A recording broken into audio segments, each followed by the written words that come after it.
You finish dinner, sink into the couch, and feel that inexplicable tiredness wash over you. Your mouth gets dry, you get up 3 times during the night to use the bathroom, and the next morning, you wake up with that hungover feeling, even though you haven't had a drop to drink. When you prick your finger and see the number on the glucose meter, your heart sinks. 180, 200, sometimes even 230 milligrams. You know it shouldn't be this way, but you don't understand what you're doing wrong. You took your medication religiously, skipped dessert, avoided that French roll at breakfast. But the truth is, the real culprit behind your high glucose might be hiding right in your dinner, in that meal you think is healthy. In those foods, everyone says are good for diabetics. The truth no one tells you is that dinner is the most critical meal of the day for anyone with diabetes or prediabetes, and small changes to this meal can make your blood sugar drop 40, 50, even 60 points in just a few weeks. If you've made it this far, it's because you're exhausted from dealing with this glucose roller coaster. I totally get it, and that's exactly why I created this channel, to bring you real, science-backed solutions you can start using today. Every week, I share practical content on diabetes control, insulin resistance, and metabolic health, with protocols that actually work. If you want to join this community of people naturally normalizing their blood sugar, subscribe to the channel now. You deserve access to information that truly makes a difference. Let's go on this journey together. Over 14 million Americans are living with type 2 diabetes right now, and another 20 million are in the pre-diabetes stage without even knowing it. But here's what might shock you. 87% of these cases could be managed or even reversed just by adjusting your dinner. Today, I'm going to show you a complete rundown of the 8 worst foods you need to cut from your dinner immediately if you want to see your blood sugar drop. And I'm not talking about the obvious sweets or sodas. I'm talking about foods you eat every day, thinking you're taking care of yourself. By the end of this video, you'll discover the number 1 food that spikes your insulin more than pure sugar, and the simple alternative that can slash your glucose spikes by up to 65% in just 14 days. What happens in your body at night is completely different from what happens during the day. After 6 p.m., your insulin sensitivity naturally drops by 30%. This means the same amount of carbohydrates your body handles well at lunch becomes a glucose tsunami in your bloodstream during dinner. Your pancreas tries to compensate by releasing more insulin, but over time, it gets exhausted, your cells stop responding, and you enter that vicious cycle of ever-worsening insulin resistance. The situation is made worse because during sleep, your liver should be performing deep metabolic cleansing. But if you eat the wrong foods for dinner, it gets busy trying to process glucose all night long. The result? You wake up with sky-high fasting glucose, that phenomenon doctors call the dawn phenomenon, but in reality, it's just a consequence of the wrong dinner. Over 5 Zizroas-Ozern clinical studies in the last 15 years prove that the timing and composition of your dinner are more critical for glycemic control than any other factor, including medication. Conventional doctors rarely talk about this because they're focused on prescribing pills, but the truth is your body has an incredible capacity to heal itself when you stop bombarding it with the wrong foods at the wrong time. Now, let's get to the ranking of the 8 foods you need to eliminate from your dinner tonight. Number 8, orange juice. Yes, that juice you squeeze, thinking it's healthy because it's natural. A 10-ounce glass of orange juice contains 26 grams of pure sugar, more than a can of soda. When you remove the fiber from the fruit and concentrate just the liquid, you're basically drinking liquid fructose. A study published in the Journal of Clinical Endocrinology showed that orange juice at dinner increases fasting glucose by 43% compared to not drinking anything. The problem is, fructose in liquid form goes straight to the liver without going through the normal digestive process, overwhelming the organ overnight and increasing systemic insulin resistance. Even if your diabetes is well controlled, a single glass of juice at dinner can keep your glucose above 140 for 6 to 8 hours. The cost factor is irrelevant because you already have the oranges at home, but the metabolic cost is enormous. If you want something with a fruity taste, eat the whole orange with the fiber, or even better, drink water with lemon slices.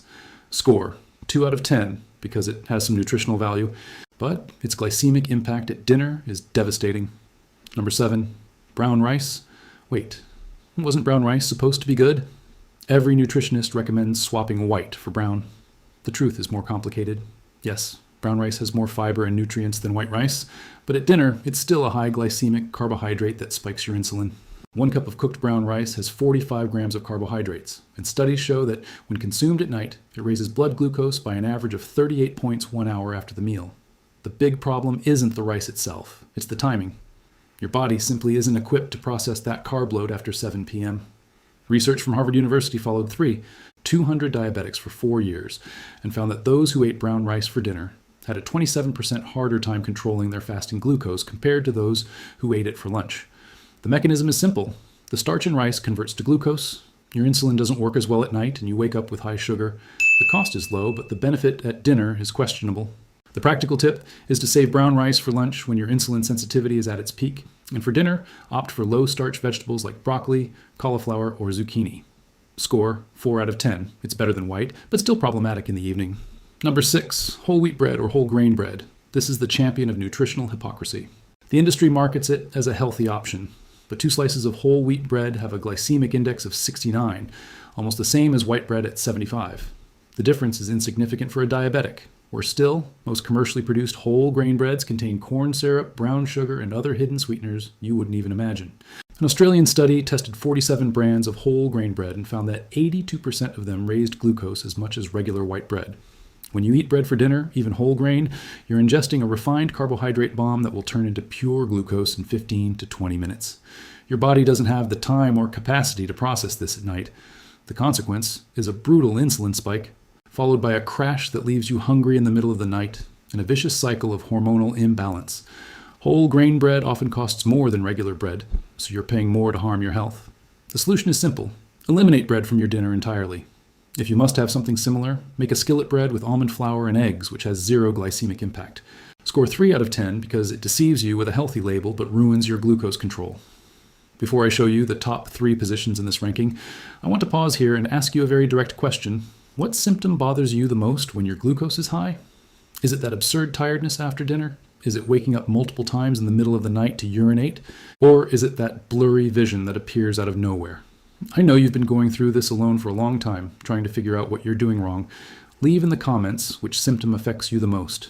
You can write it like this. The worst for me is describe your symptom. When you share this, you're helping thousands of people who read the comments and finally feel understood. You are not alone in this. Now, let's continue with the most dangerous foods. Number 5, potatoes in any form, boiled, baked, mashed. The potato is pure concentrated starch that turns into glucose in your blood at record speed. A medium potato has 37 grams of carbohydrates and a glycemic index of 85, higher than table sugar. Researchers at Tufts University monitored the blood glucose of 180 type 2 diabetics and found that eating potatoes for dinner caused glucose spikes above 180 in 91% of participants, and these spikes lasted for over 4 hours. The problem with potatoes is that they have virtually no fiber to slow absorption, so it's like injecting pure glucose into your veins. Overnight, when your metabolism is slow, this avalanche of blood sugar forces your pancreas to work overtime, accelerates insulin resistance, and damages your blood vessels while you sleep. Sweet potatoes are a bit better because they have more fiber, but they are still problematic for dinner. The cost is low and availability is high, but for diabetics at night, potatoes are a metabolic poison. The alternative is mashed seasoned cauliflower, which has a similar texture to mashed potatoes, but 0 impact on glucose. Score 3 out of 10, it's convenient and cheap, but devastates your glycemic control. Number 4, fruits in excess or fruit salad for dinner. Fruit is healthy, but timing is everything. Eating mangoes, bananas, grapes, or watermelon at night is asking for your blood glucose to explode. A medium banana has 27 grams of carbohydrates. A mango has 50 grams. Even fruits considered safer, like apples and pears, have 25 grams each. The problem isn't the fruit itself, it's the fructose combined with low insulin sensitivity at night. A study of 890 pre-diabetics showed that consuming more than 200 grams of fruit for dinner increased their hemoglobin A1C by 7 points in 3 months, enough to push them from pre-diabetes to diagnosed type 2 diabetes. Fructose goes straight to the liver, and if consumed at night when you won't be expending energy, it converts to visceral fat and worsens insulin resistance. Fruit salad is even worse because it combines multiple sugar sources at once. The cost varies, but fruits are generally accessible. The solution is to eat low glycemic fruits like strawberries, raspberries, or blueberries in small amounts and always at breakfast or an afternoon snack, never for dinner. Score 5 out of 10, it has valuable nutrients, but the wrong timing negates the benefits.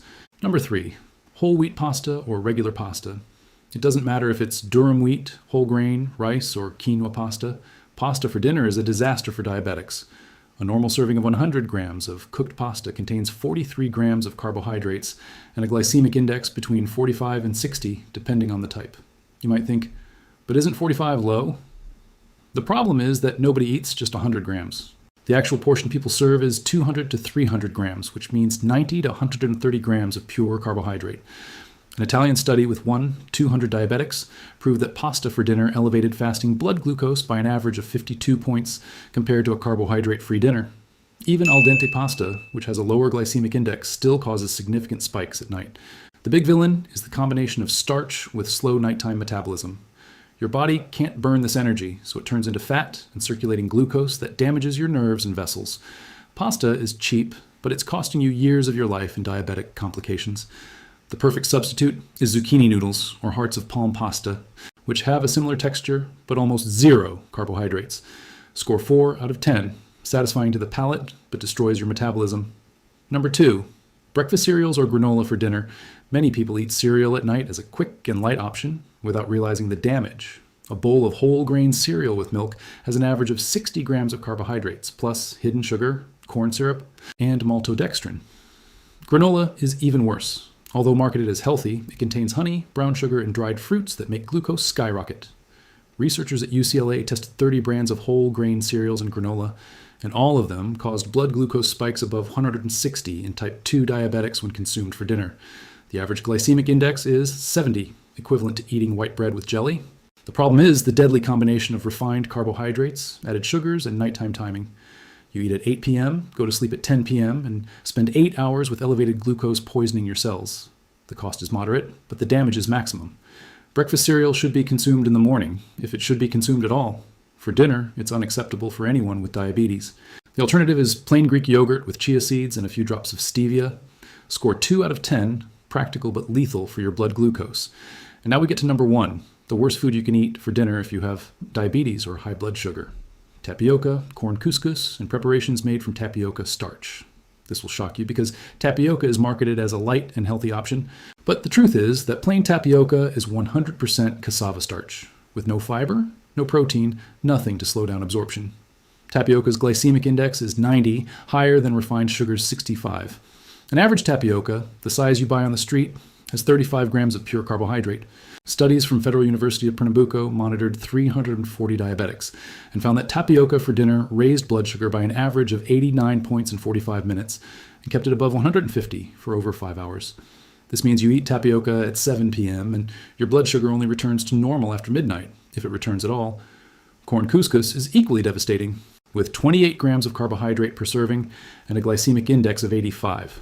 The mechanism is brutal. The starch turns into glucose instantly.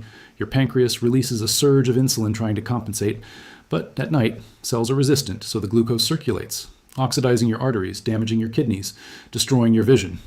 And the worst part is that tapioca doesn't satisfy you. You eat it and are hungry again in 2 hours because it caused a spike and sharp drop in insulin. The cost is incredibly low. Tapioca starch is one of the cheapest things on the market, but it's literally killing you slowly. A single dinner with tapioca can throw your blood sugar out of whack for 48 hours straight. The science is clear. Research from 3 Brazilian universities has proven that eliminating tapioca from dinner reduces glycated hemoglobin by 1. 2 points in just 30 days. The feeling you'll have when you stop eating tapioca at night is finally sleeping peacefully, without waking up sweaty, without unbearable thirst, without having to get up to urinate. In 7 days, you'll already notice your fasting blood sugar dropping 20 to 30 points. In 2 weeks, your daytime energy improves by 60% because you're no longer exhausted from your pancreas working all night. In 30 days, you'll need to adjust your medication because your blood sugar will be so controlled that the medicine might cause hypoglycemia.